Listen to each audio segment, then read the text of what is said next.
The Pope and Young Club wants to welcome you as we rally together to ensure our bow hunting opportunities for today and tomorrow. You've come to the podcast that believes in preserving, protecting, and promoting the passion for bow hunting. Join us as we strive to be the voice of today's bow hunter. This is the Pope and Young Podcast.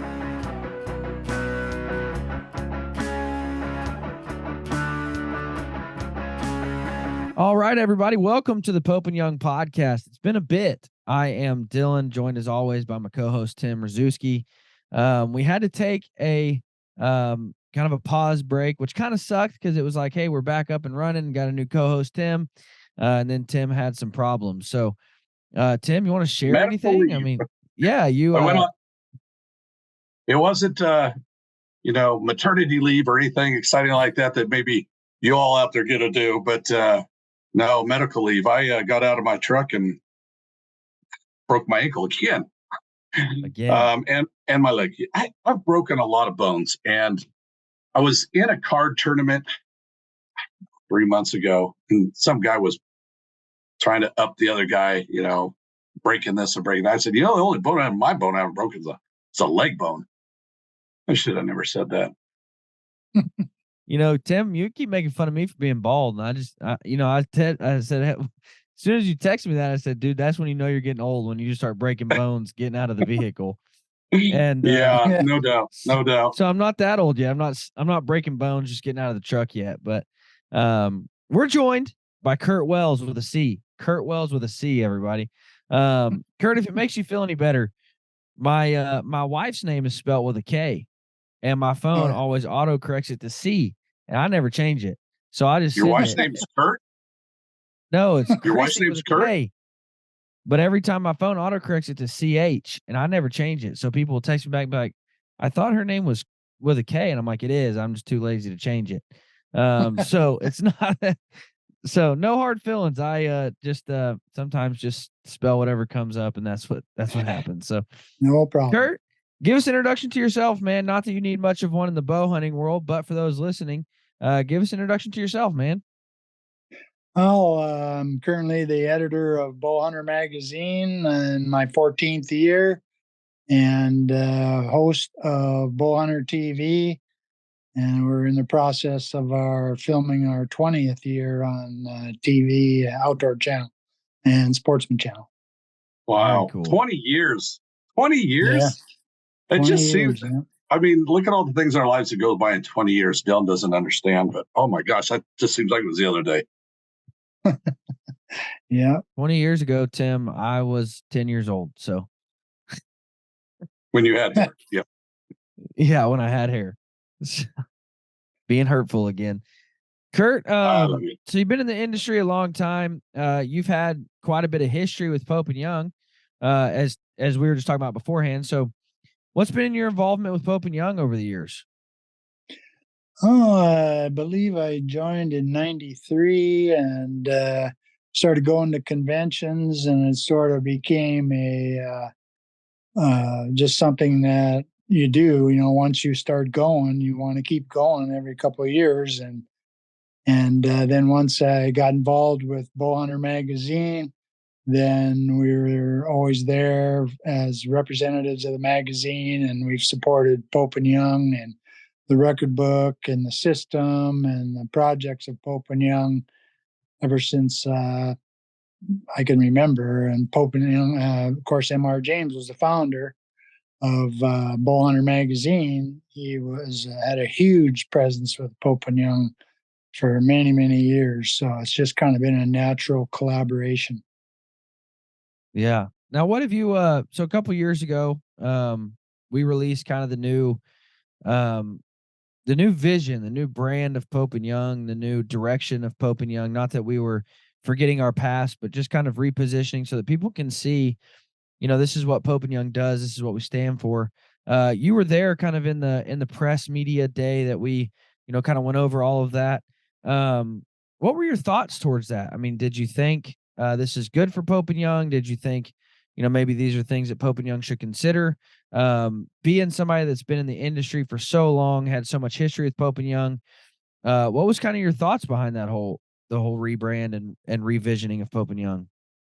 Well, you know, life comes with change, and it seems to happen faster and faster every year. So, I mean, the club had to respond. And I can remember guys saying that it was a sea of blue hair when you went to the conventions because there were so many older guys. And now there's been sort of a move to younger people now. We have quite a few younger members and active members who are coming to the conventions, and everybody's having a great time, and it seems to be making a little bit of a move and modernizing, I guess you could say. And of course, with a lot of older bow hunters like myself, the history is important, but you also have to you know, adapt to change. So I thought it was good to get that focus laid out and logo and all that kind of thing. I mean, you got to do that in this day and age, or you're going to get left behind. That's all there is to it. Yeah, for sure. Now, what do you and Tim kind of had some interesting questions about this, very topic before we started recording. So, what do you think it's going to take, for that younger generation to really understand and buy into the conservation efforts that Pope and Young's putting forward? Well, that's tough. You know, even state organizations, a lot of them are only running 7, 8% membership in like the North Dakota Bowhunters and Minnesota Bowhunters, and some of those that I'm somewhat familiar with. And it just seems like it gets harder and harder to get people to join organizations these days. And part of that is because everything is going pretty well. You know, I mean, there's lots of deer, there's lots of bow hunters out there, and they're all having pretty good seasons, and nobody's threatening them or threatening their existence as far as the anti-hunting movement. You don't see so much of that anymore.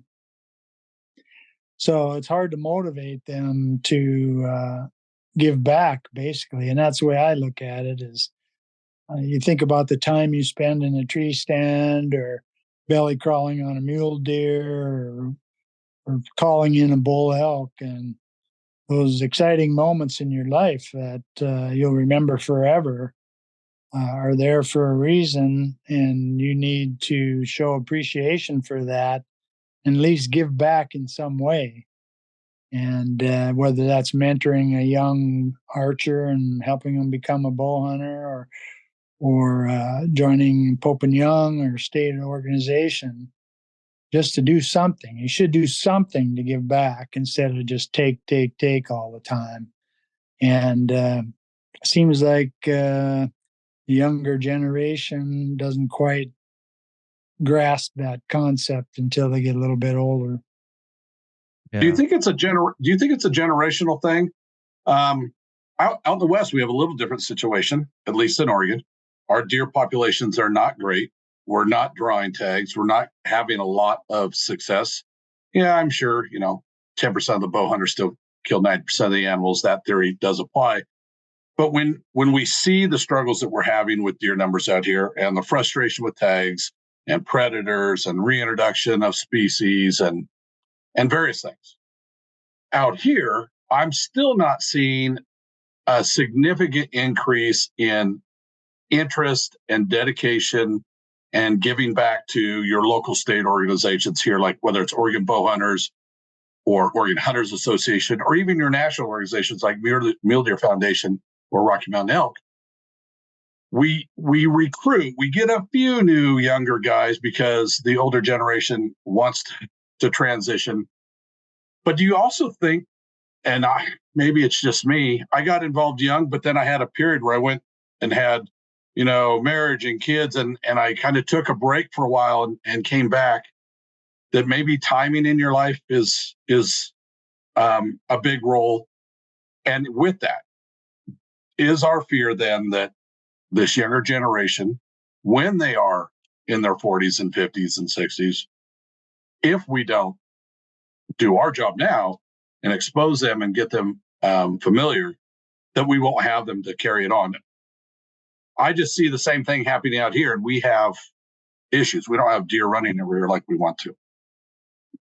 Yeah. Yeah, I mean, I was in Wisconsin earlier this month and or not late October, and saw very few deer, and I saw hardly any does, and I had 3 doe tags in my pocket that I was given at no charge by the Wisconsin DNR. And you're starting to see this across a lot of states too, where these game and fish departments are trying to kill so many does that the deer populations are starting to feel the effects of it. And these guys go out and they struggle to get a deer, and then they scroll through social media and they see all these monsters getting killed by these other guys that have private land or managed properties and that kind of thing, and it creates some frustration. So you know, it doesn't take too much to get a guy to just give up on bow hunting, and if he doesn't have an opportunity, or if somebody isn't looking after him, then it gets pretty difficult to hold him. And especially as they get younger guys, as they get older, they sort of take for granted their hunting opportunities when they're young. But as they get older, they go through the whole life cycle, like you're talking, and have a family. And pretty soon, the opportunity to get back out in a tree or get back out stalking a mule deer or something becomes much more valuable to them, and they're willing to spend money to do it. But getting them to join a club, I mean, and of course the other thing with Pope and Young is it's still a matter of fact that people look at Pope and Young as just a record keeping organization, and they still don't know all the other projects and all the other things that Pope and Young does. And it's the only organization in the country that represents bow hunters on a national scale. So, but they still don't know what else is being done with conservation programs and that kind of thing. They just look at it as scoring. And then you have the contentious arguments over scores and those kind of things too. So there's a hill to climb, no doubt. Sure. With this, when we keep saying like a cliche, the younger generation, I mean, I remember when I was the future, you know, they told us in school, you are the future. This younger generation, let's say it's Dylan's age and younger, and we put that onus on them, but they also live in a different era.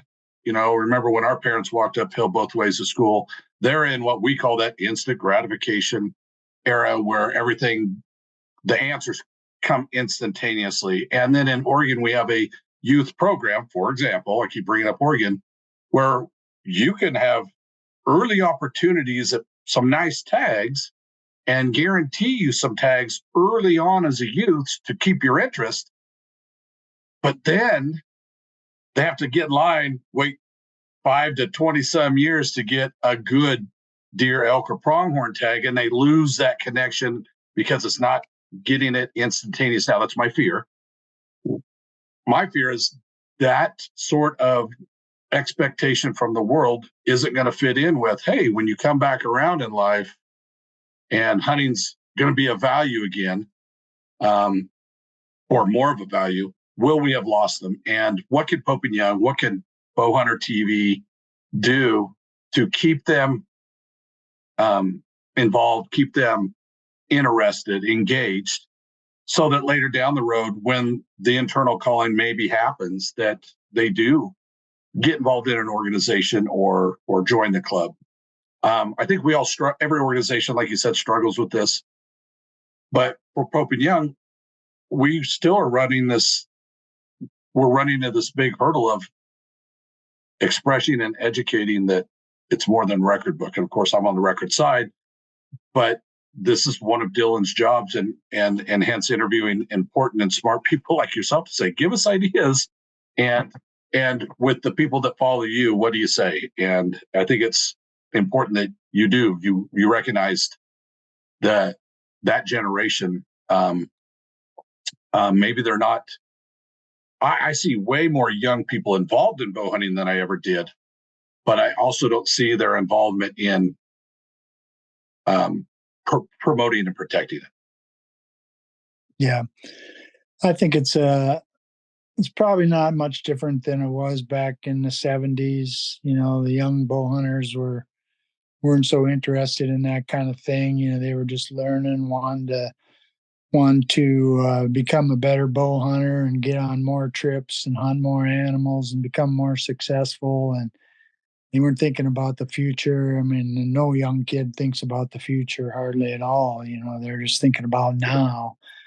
And of course, the old cell phone makes it even worse. I mean, you're lucky to even get a kid's nose out of a cell phone just to get them out to shoot a bow. And I mean, the knowledge of mankind is in that little phone. So anything and everything they want to see or read is there.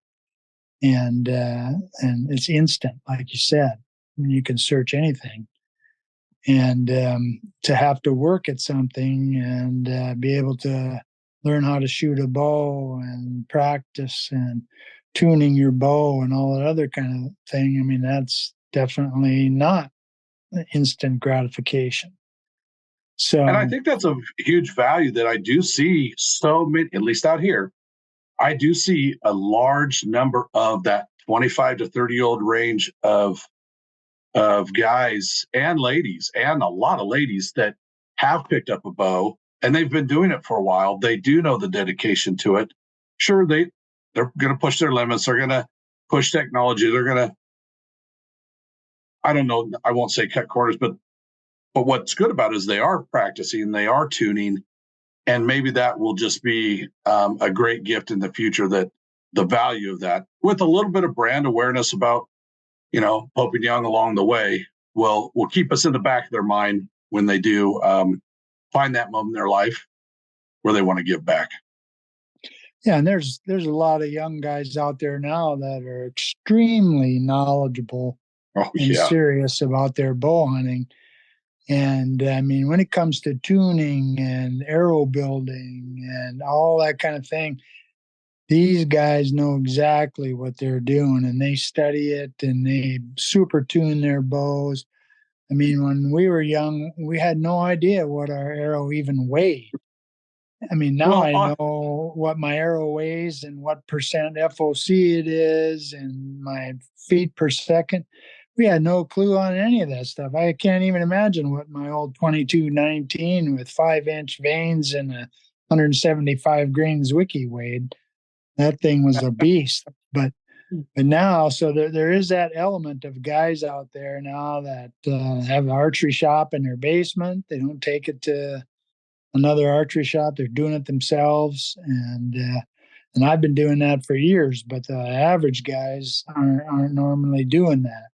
So there is a young, powerful group coming up. But again, until they feel threatened, you know, it's like the Biden administration trying to take away guns and different things like that. That causes people to go out and buy guns and join the NRA and all those other organizations because somebody's after them. Right now, nobody's really after us, but someday they will be. That leads to my obvious question next. What, in your opinion, what is threatening bow hunting, if anything, to you?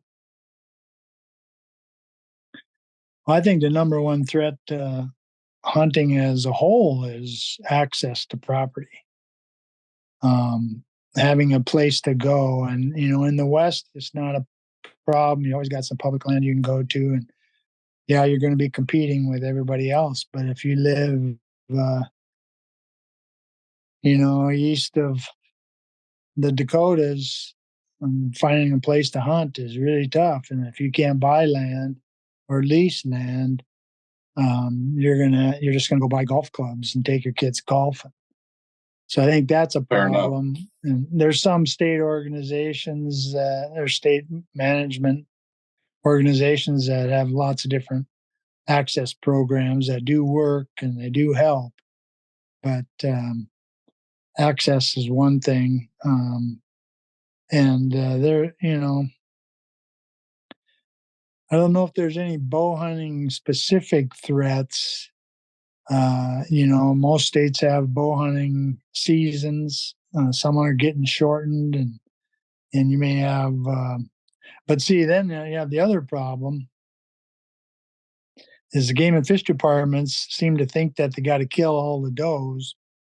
So they don't care what weapon you use or what season you put it in, just kill deer. They don't care. And the problem is nobody has a good way to count deer. And you can't do it. I mean, if you could enlist the military, you could do it with thermal imaging and count every deer, and you'd have a great system. But game and fish departments cannot afford that kind of technology. So it always seems like it's 2 to 3 years too far into the harvest before they realize that they shot too many does. And then it's like, oh no, we shot too many does and now we're in trouble. And so Yeah, I've had that discussion with a couple state agency employees over the last 2 years when we're doing measuring workshops. We've done workshops with Georgia, Missouri, Kentucky, and I had a great conversation with the gentleman that is in charge of the entire Kentucky, what I call fish and game department. He's now an official measure, and it was very enlightening for me because I still look at the world as everybody's like the West. We don't have enough deer. It's hard to draw tags. In my state, I feel like it's managed for opportunity rather than quality. And when the agency is primarily paid by tag and license sales for fish and game, that sell more tags, have more money. If we do the right thing in the unit, we'll have to get rid of a full-time employee there. They can't manage it anyway. So it goes back and forth. Where do you find your funding? But for them, my big argument was, my topic at hand was, what about crossbows and bow hunting seasons? They're not bows, and why? And he said, Tim, I get your Western plight. I get it. Out here, we have too many deer. We want you to harvest as many deer as you can. And so we try to increase opportunity that way by allowing other weapons. But he did see through our 4 days of training and the workshop and discussion about the history and the things that we struggle with at Pope and Young, he did see where the argument could be made and the frustration for public being educated unintentionally to believe that a crossbow is the same thing as hand-drawn archery. And but it was the first time I really heard it in such a way that I went, too many deer. I get it. I wish we had that problem out here. Yeah. Yeah, and the draw thing, that's a tough nut to crack there too, I mean, I applied for Arizona elk with my two sons. It took us 12 years to get a tag, and we had a great hunt and everything, and we started back over again. But in some states like Colorado, where you have actual preference, true preference, an 18-year-old kid coming out of school is not even going to bother to apply for some of those premium units because 25 to 26 points. Know you're not going to draw for 26 years plus point creep. But how do you go back? It's like, we were talking about the scoring system. You can't go back. And so all the people that have been building points, there's no way you could change that and without hurting them. But somebody's going to be on the losing end. Yeah. Somebody's going to be on the losing end of changing point-based application systems. God bless Idaho and New Mexico, who never adopted one, although now Friday, December 1st, we're all going to jump online and try to get our over-the-counter non-resident Idaho tags and be mad at the system for the next year. But you look at Wyoming moose. I remember when I finally started applying for points 12 years ago.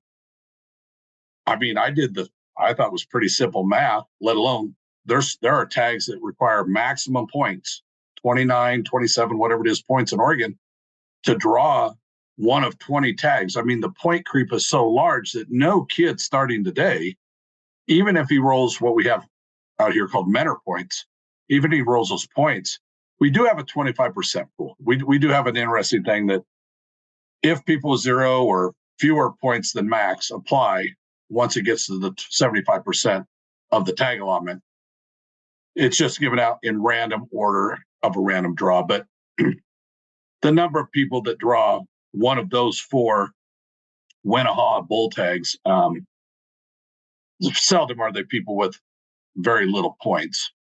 To draw Wyoming moose as a non-resident, if you don't already have 20 points, you're never going to draw it. It's never going to happen. So you're just giving them money, and that should be caught up. That system should be caught. That something should be done there. I mean, maybe it needs to be a once in a lifetime. I don't know, but that's the one good thing about once in a lifetime style hunts. At least I see that it gets rid of point creep because it gets rid of the successful applicants. And in some states like ours, bighorn, sheep, and mountain goat, there are no points. You may never draw, but you only draw it once. Kind of like hunting Arizona elk, like you just said. Maybe you draw it once in your life and you treat it like an oil tag. Like, this will be our only time hunting it. And it's funny how so many of my friends here in the West, in Oregon, Washington, Idaho, Northern California, we meet people that have property or hunt a lot out east, and we're like, oh, we want to come hunt whitetail now because you have something to hunt. It's an interesting, different world. Massive private property and small lots versus public land mixed with big private property lots, and just the different management of game.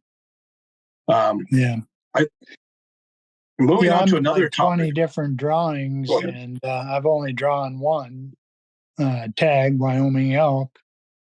And some of them I've got 12, 13 points here and there, 17 points. I think I got 18 points for Arizona sheep, but that and $8 will get me a Starbucks coffee. It's not going to do me much good. But I keep trying. But of course, when a lot of the states went to using credit cards, that changed the odds too, because it used to be you had to write the check. And that kept it to the people who really, really wanted to apply. And as soon as they allowed credit cards in, it kind of blew up there. But I can understand. I think we always wanted to apply. Yeah. I think some of us always wanted to apply, but you have a budget. And when you're younger or you've got family or whatever your life situation is, right now, I mean, I think in all my Western applications, I'm allocating out well over $6,000-7,000 a year to apply for deer, elk, and antelope. In a few states, if I do apply for bison or moose or sheep or something, it's usually not in the states that I got to cough up that $2,000-3,000-4,000 to get back in a couple months just because of a budget. So yeah, that's definitely hit. And kind of with that, with some of those big high dollar cost non-resident tags, and thinking of North American big game in general and all of your experience, not only in your hunting experience personally, but also with the TV show. What's your thought on someone's ability today, a young hunter today who hears about the 29 North American big game animals that are recognized by Boone and Crockett and Pope and Young? Yeah, we have velvet, we have non-typical categories, but those 29 species, one of which you can't even hunt right now, and maybe never again, is that an interest anymore to the younger generation? What do you think? No, I don't think too much, because it used to be people would say, well, it'd take you about $500,000 to get the Super Slam.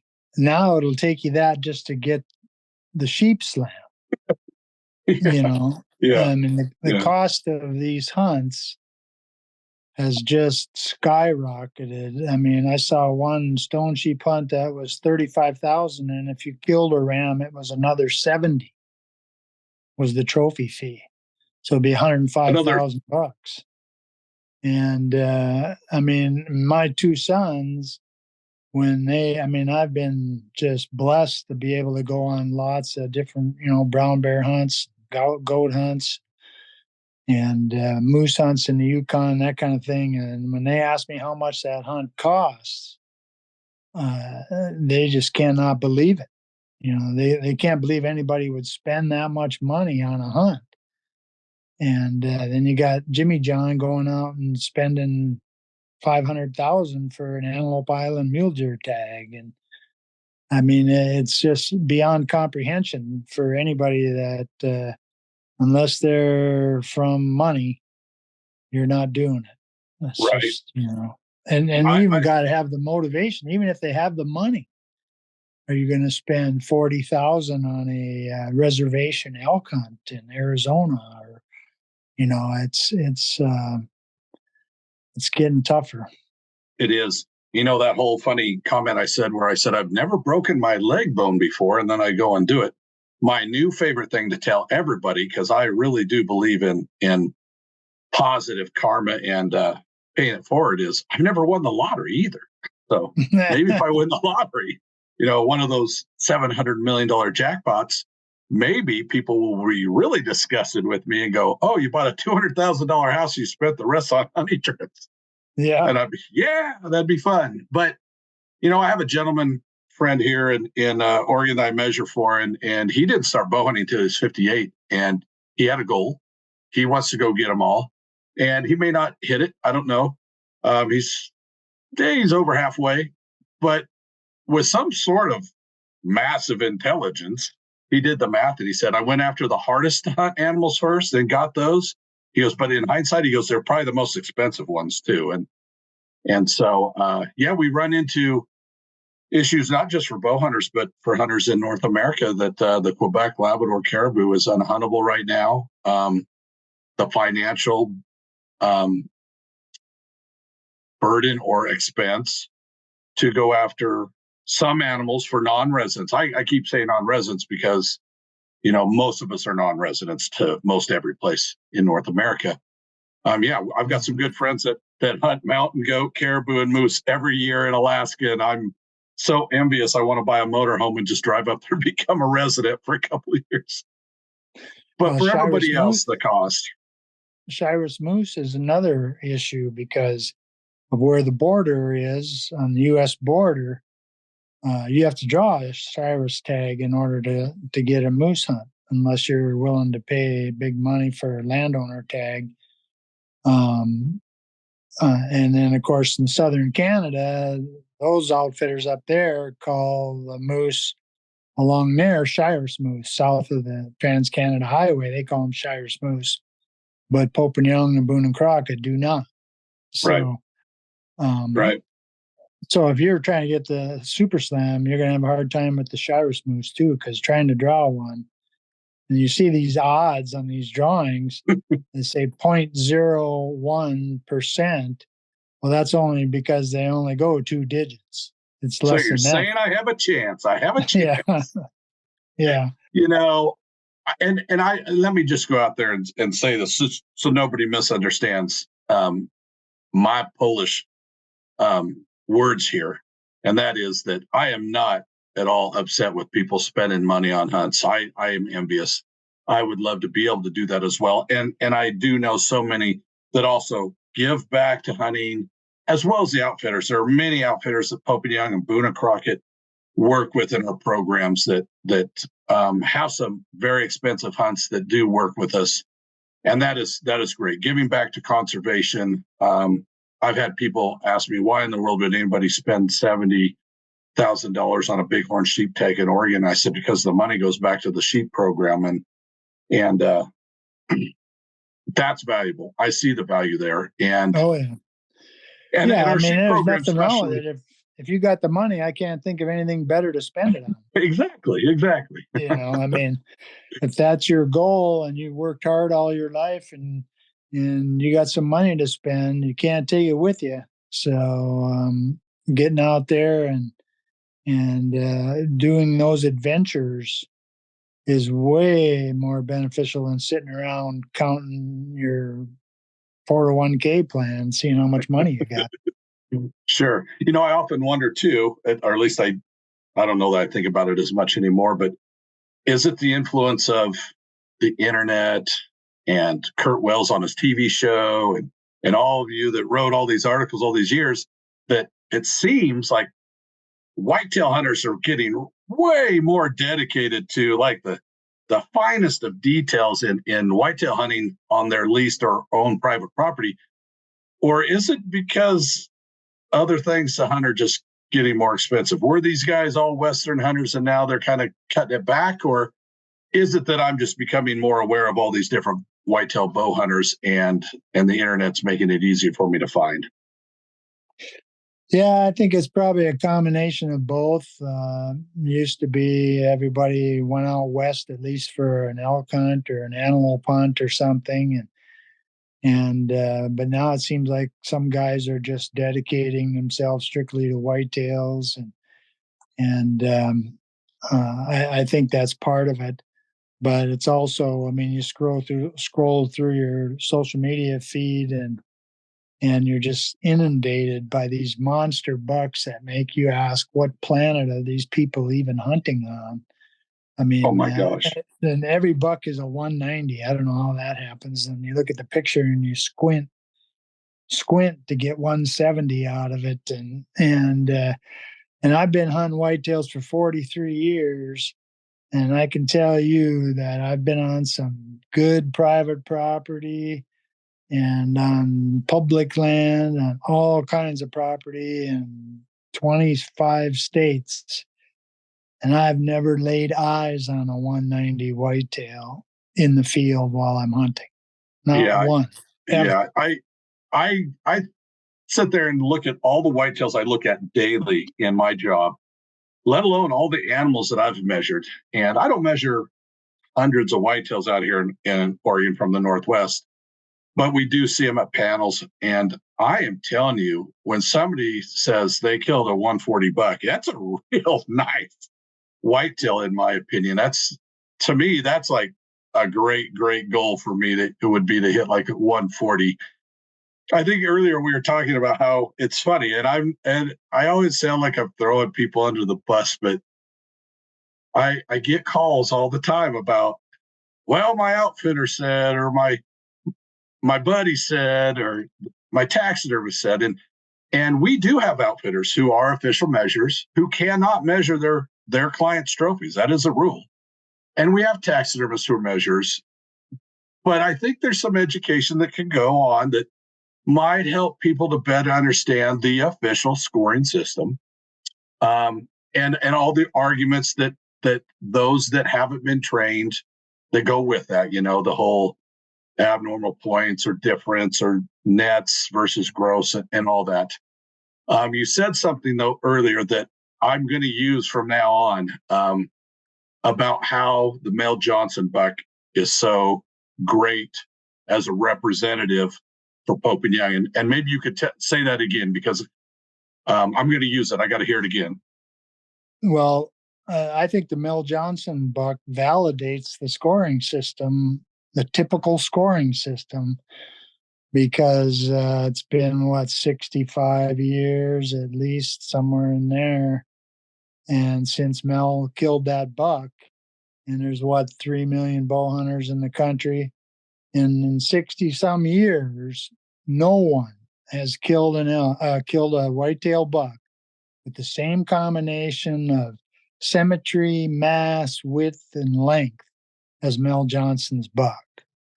And to me, that validates the scoring system. There's been some monsters, and there's been some controversy with some common base on the Zaft buck, and now a big one just got killed in Ohio last week. That's probably going to have a disappointed hunter, because I think that's going to be a common base.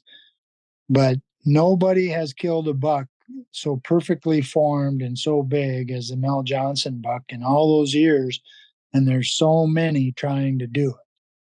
And I think that validates the system to me. I mean, if it was getting broken every 3 years, 4 years, then you'd have to kind of wonder about it. But and then, on that same vein of what you were talking about, one of the things that really irritates me is I'll go into a hunting camp somewhere, Canada, wherever, and some outfitters are so hung up on score that everything, that's all they think about when a client shoots a deer. That mule deer, oh yeah, that's a 170 mule deer. You better shoot him. And the guy gets all excited and kills the buck, gets home. Official Pope and Young scorer comes over and his score is 157. And then all of a sudden it's the scorer's fault. And it wasn't the outfitter's fault, it's the scorer's fault. And it's funny how it's always the scorer's fault. I actually just had me and my son just killed a deer together, and super special moment. And it was incredible time. And I thought, man, I actually guessed it at 120. I'm like, it's probably 120. And I was like, well, I'm going to measure it because, boy, that'd be awful cool to be able to enter a deer that I shot with my son. And so I measured it, and Tim knows my measuring skills. And don't get me wrong here. But I measured it, Tim, at 124 and 6/8. That's great. That's great. And I was like, crap, dude, 2/8 too short. And somebody said, well, don't you think you could have messed up a bit? I said, yeah, but if I messed up, I messed up big. So I didn't mess up small. I don't measure stuff to mess up small. So, but no, I mean, that's the problem with it though. A lot of that comes down to, and Curt, I've had this conversation with Tim several times. A lot of it's not dudes just trying to stretch the tape and pull as much out of it as they can. A lot of it is literally just a misconception. They think that this is the way a deer is measured, and it's not. But that's still a major problem. You talk to some guys and they're like, yeah, well, you get to do this. And you're like, no, you don't get to do that. Like I remember telling Tim, like, well, this is how everybody I've ever known measures a deer. And in Arkansas, you said. Well, they can't read a tape down there. But yeah, and that's just what it comes down to is of a lot of it's not just somebody saying, oh, I think I can stretch 5 inches out of this mug.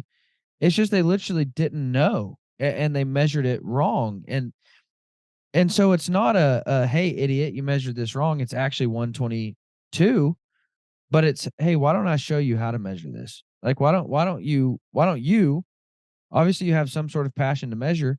Why don't you become a measurer for Pope and Young so you know it's official? You know what I mean? Yeah.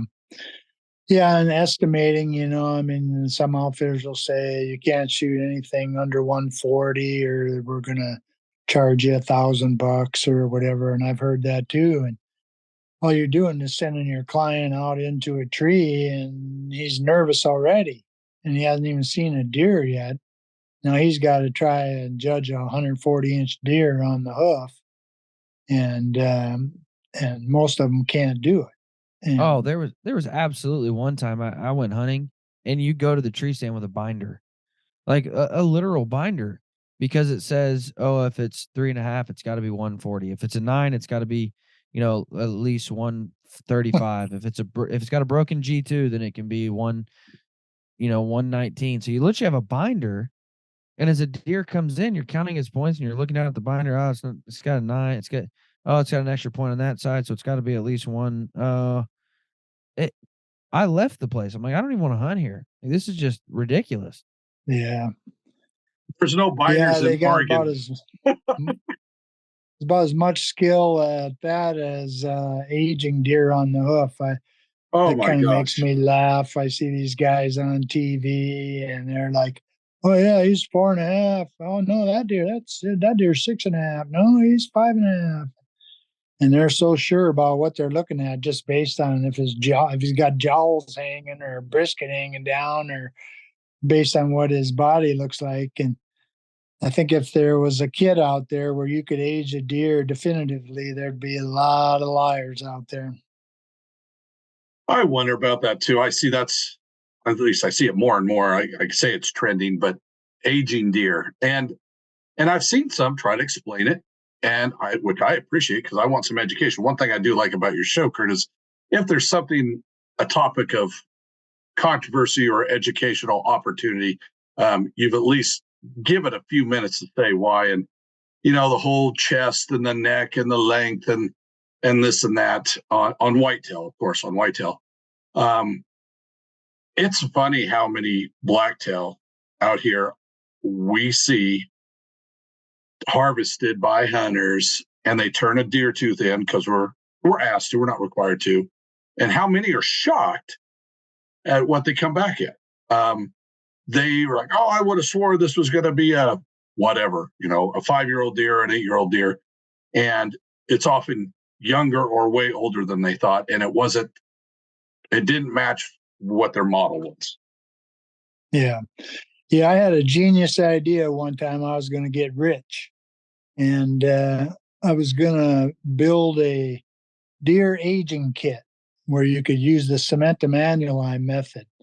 And it would come with a little saw, and you could saw the tooth in half, and then you pour this liquid onto the tooth, and then you count the rings or whatever. And I thought, man, this is going to be awesome. Every outfitter, every deer manager, everybody out there is going to want one of these. And then it kind of ran into a roadblock when I found out that the liquid that you pour on there was a controlled substance, some kind of acid or something. I don't know what it is, but I don't know if that's still the case. But that was the end of my getting rich scheme. But it would be interesting because there'd be a lot of guys that would be pretty surprised, I think, that think they're these aging experts. Now if you got history with a deer, that's different. If you knew him when he was 2.5 and you still know him 7 years later, then obviously he's 9.5 years old. But and I will say it's valuable to know the age of your deer, even if you're off a year or two, that, hey, we're only going to kill 5-year-old deer. And if you accidentally kill a 3.5-year-old that's big, or a 7.5-year-old that's maybe not as big as you would think he'd be at 7.5, that's great. I applaud the management. It just doesn't seem like it's terribly consistent, or they haven't explained it well. It's just like the whole scoring, referring to the record book system, whether you're talking about G points or circumferences, or you're talking about a score classification like a 150 class whitetail or a 300 class bull elk, referring to that, but then not truly honoring and respecting, or it appears that you're not respecting the scoring system because you're not getting anything officially measured. It's kind of defeating the purpose. And if you're not going to honor that, why don't you just refer to it as an age and a weight rather than a scoring system that you don't even believe in? Yeah. Yeah. It's instant gratification. Back to that again. Bigger number, they like better, it's bigger the better. And social media has contributed to that, because now the whole existence of mankind is, look at me. Sure. Look at me now. Look what I did. Look who I am. And it's really getting kind of out of hand, in my opinion. But I guess that's the way the world's going. But so then let me ask you this. Sad. You've been on Bowhunter TV 20 years. Well, you're a face. You are an icon on that show, and we are watching you. What is it about Bowhunter TV that you try to do, or the show tries to do, that is different than a, hey, look at me? Yeah. Well, one thing is, you will never hear us complain about a broken brow tine or a busted G2 or something to do with score. In fact, you probably will never hear us mention score either. Of course, we're not out there shooting the 240-inch non-typicals, or we might mention a score, but that's just not our thing. We look for a deer that is mature deer, and sometimes I end up having to take a deer that maybe wouldn't take if I wasn't hunting for TV, just because we're out there trying to show some adventure and show bow hunting and that kind of thing. And nobody wants to watch a bunch of shows with no animal being taken. But we're always very happy with anything we shoot. And we also show when we screw up, or if we fail, if we miss. And that's That's the make a bad hunter hit way. or whatever, you know. Yeah, that's the hunter way. It's also the bow hunter's way. But I do have some shows or episodes of various shows that I've seen out there where I often wonder how long they deliberated with showing a shot that does it benefit bow hunting? Does it benefit hunting? Does it benefit what? Why show that? I mean, is it to get your 13 episodes? Is it to, or is it to just eat the crow and say, "Hey, I goofed up"? I can appreciate that. Yeah. What in the world of TV and print? Let's even include print because you've been in that so long. What is it that you hope other shows and other writers do, maybe as their mission or as an ethic in portraying bow hunting and showing bow hunting? What is something that you hope that they do in their film and in their writing that you kind of stand and live by? Well, you know, show a little class. Don't act like a fool, or you know, a redneck doing stupid stuff. You know, I guess the general public, like even if I'm in an airport or if I'm in a public somewhere and I happen to have my camouflage on, going to a restaurant or something, if somebody needs help with something, open the door, anything like that, all those kind of things that you do so people can respect you. And they say, "Well, what are you doing? Bow hunting?" "Yeah, we're bow hunting." And just try to have a little bit of class and not do stupid things. And you know, if you make a bad hit, uh, everybody does that at one time or another, but don't show 7 replays of it and blood squirting out all over and that kind of thing. Explain what happened. If you know what happened, and own up to it. Own If you it made a bad hit, own up to it. Don't say you smoked them. God, I hate that phrase. But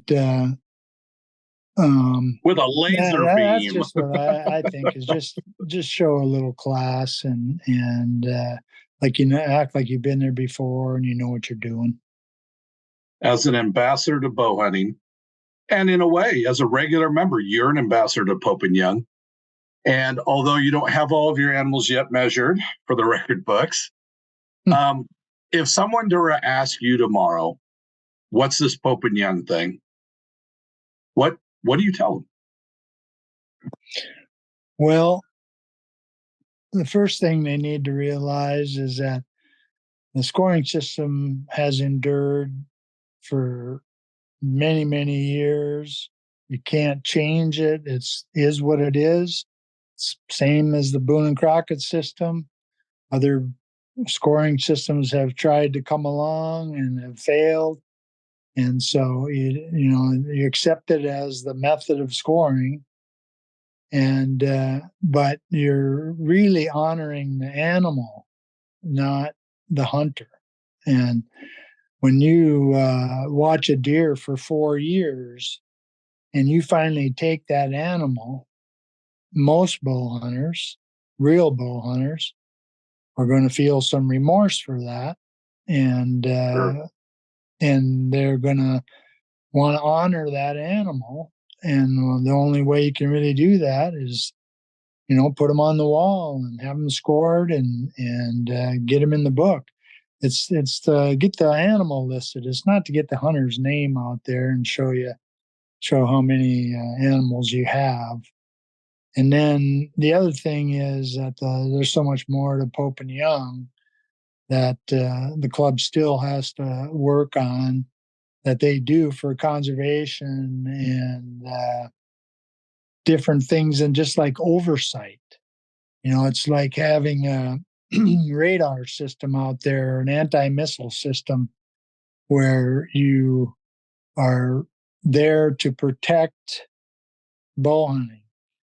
And maybe there's no threat right now. Maybe there's nothing, no missiles headed our way at this minute.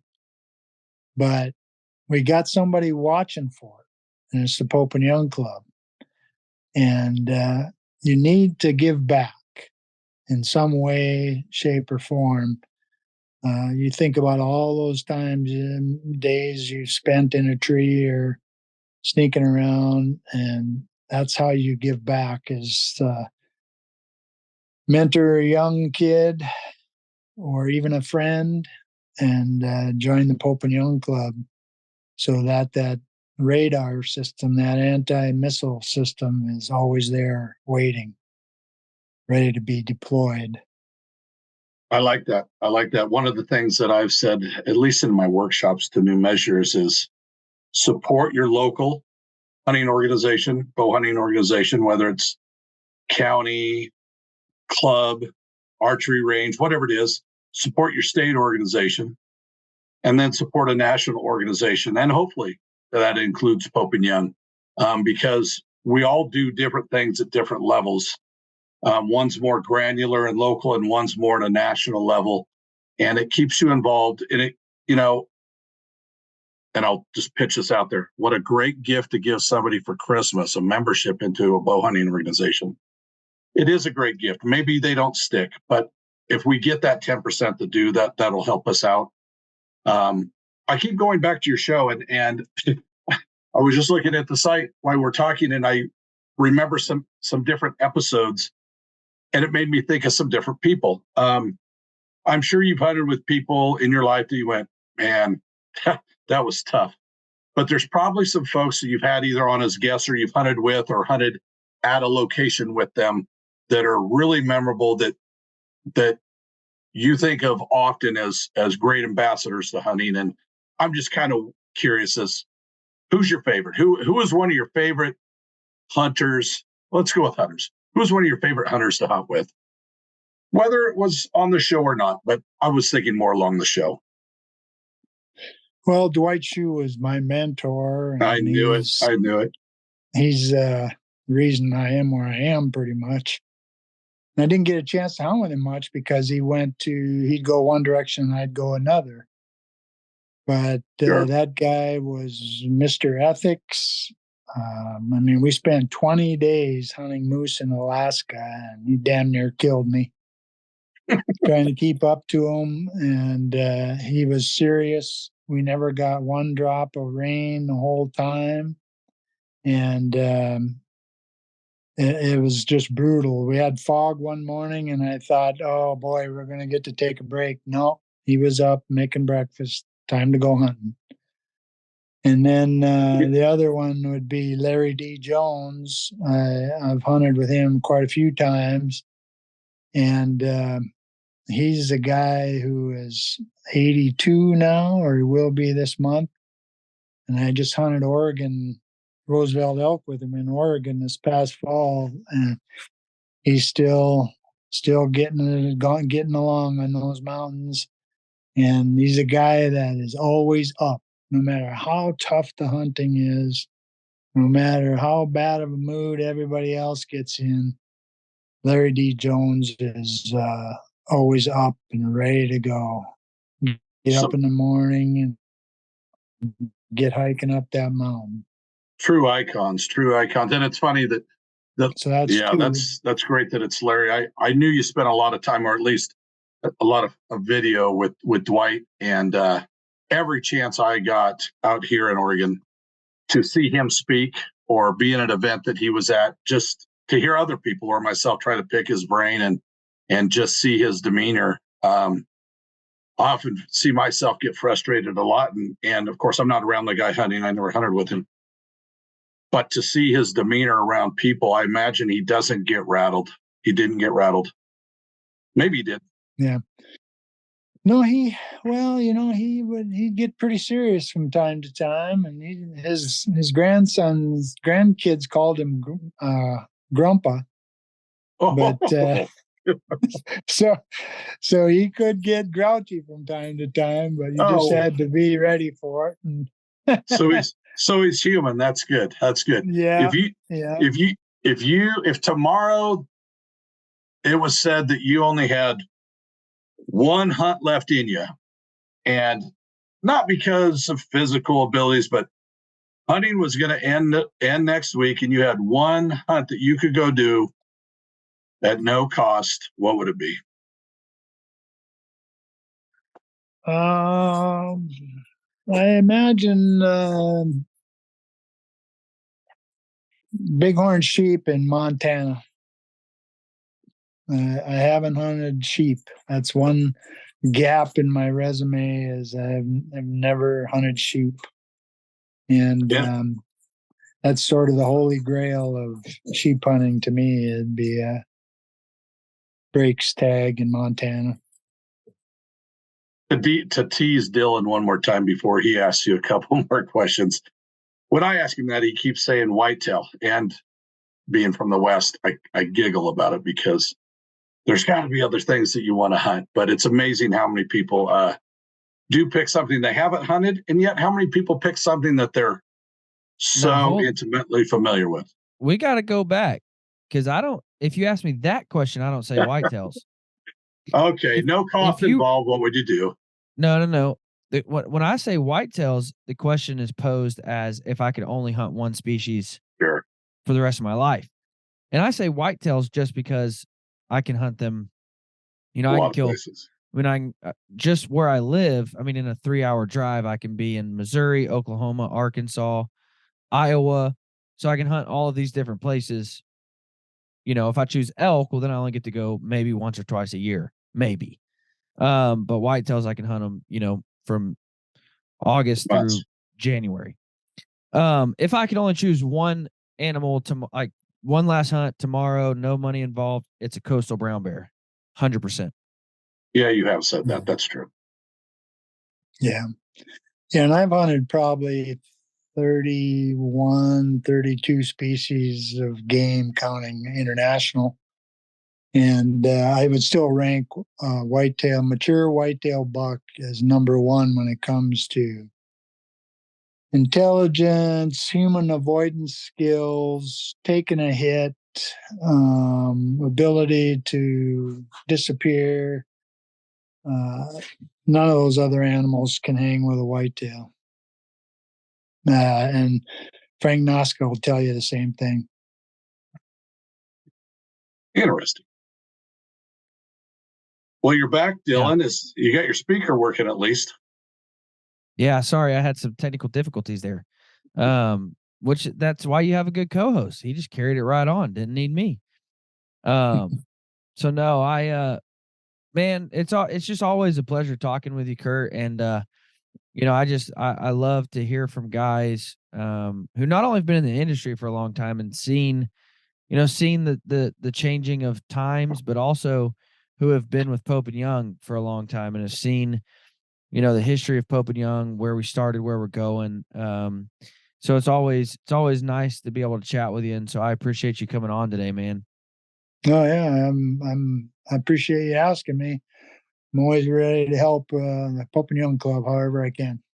I also just appreciate the answer of whitetails being the toughest, because some of these guys, they give us a hard time. They're like, all you gotta do is sit in a tree and wait for them to walk by. And I'm like, yeah, I mean, you come down here and do it then. Yeah.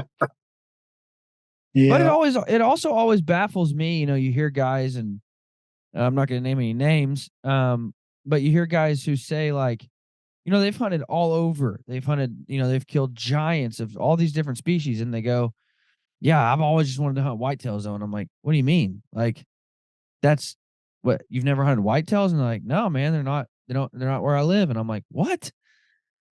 That's just crazy to me. Like, I can't ever wrap my head around that. Yeah. Yeah, Danny Ferris, he's one of our guys, and he lives in Colorado, and you'd think he'd be hooked on mule deer, but he likes whitetails better. Wow. Wow. That's crazy. Well, Curt, thank you so much for coming on. Final question, Dylan? Do what? Do you have a final question, or did you get rid of that? No, I forgot. That again, that's why I have you. Start that over. So, Curt, if you could only, that's Tim's question. What's one non-traditional hunting item? It can't be your bow or a knife, but what's one non-traditional hunting item that you always take hunting with you? Non-traditional hunting item. Well, I'll tell you, one of the greatest inventions for hunting in the last 25 years is LED headlamp. Yeah. Might seem kind of odd, but you get caught in the dark in the mountains somewhere, and you're going to wish you got one of them and some batteries and maybe an extra headlamp. But I don't go anywhere without a headlamp. So But do you take anything like, maybe that's sentimental or anything to you? I have a leather arm guard that I took 3 elk ivories and made the for where the elastic strap goes around, and then it goes around the elk ivories. And I've Cool. taken that with me on a lot of hunts, so that's kind of sentimental. But Awesome. I don't get too attached to bows or anything because I'm only shooting them for a year or so. Then I got the next one coming in, so Yeah. it's I don't get too attached like it used to be in the old days when I had the old Cougar Magnum. I'd had that 85-pound bow for years. I mean, I had a name for it and everything else, and nowadays nowadays don't have that. But Yeah. it's a different game. What is the what's that one bow to you that's always stuck out? Like, do you have that? And maybe it is the Cougar Magnum, but have you ever had that bow for whatever reason was just like, that's your special bow? My first bow was a Jennings T-Star, and I traded that off for the Cougar Magnum. And that was back in the days where it was sparkle green. There was no camouflage bows. So we'd take and hang the bow from the clothesline and get some flat paint, camel paint, different colors. And there was some wild marijuana growing out in the shelter belts in North Dakota. And we'd put the leaves up against the bow and make this nice camouflage pattern on there that was super dull, way better camo than any of the bows nowadays. And that bow just kind of sticks with me for years. Now, our show is sponsored by Hoyt, so I'm a Hoyt guy now. Yeah. You may have to Absolutely. explain to Dylan what a clothesline is. And are you saying you had a cannabis camo pattern on your bow? Yeah, yeah. That is too cool, man. I suppose you I've could say it never- was Oh tomato my gosh. leaves, but Tomato leaves. yeah, Tim, you'd spray that unfortunately, down, and you'd put a base down, and then you'd put a little black, and then a little brown, and man, that thing was super camouflaged. all this smack We- talking you do, Tim, about being from Arkansas, and you think we had washers and dryers when I was a kid? I assumed you didn't know what a clothesline was. I still faithfully use a clothesline for hunting season because I want my clothes to air dry out in the breeze. Yeah, I haven't used a clothesline in 20 years. Easy, maybe 30. Well, Curt, it has been a pleasure, man. We appreciate it greatly. Thank you for everything you do for archery, for hunting, and for Pope and Young. Guys, thank you for listening. Y'all have a fantastic week. Thanks for having me.